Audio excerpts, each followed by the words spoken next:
ايه رايك في الاهلي؟ السلام عليكم ورحمة الله وبركاته. لا تخطب. الفترة اللي عدت دي أنا شاهدت النادي الأهلي كتير قوي.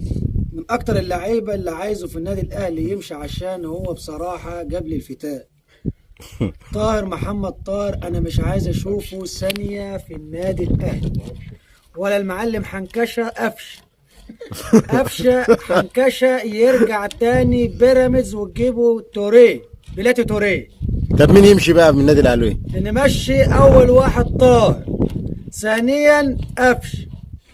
انا عايز اقول عبد القادر بس احيانا بيدي يعني للاهلي برضه. لا خليه عبد القادر. هيمشي سيسكا موسكا. وعايز اوصل رساله لكهرباء، ابوس كعب رجلك يا كهرباء، اهدى شويه وبطل مشاكل، وعايزك تكن كده في الجحر بتاعك شويه، ما تضيعش جوال، ما تضيعش فرص انفرادات، ما تضيعهاش. عيب عليك يا كهرباء، انت بتلعب في نادي كبير، عيب. واقعد على الدكه شويه، خلي محمد شريف يلعب، ما انت الصغير يا ابن الكلب.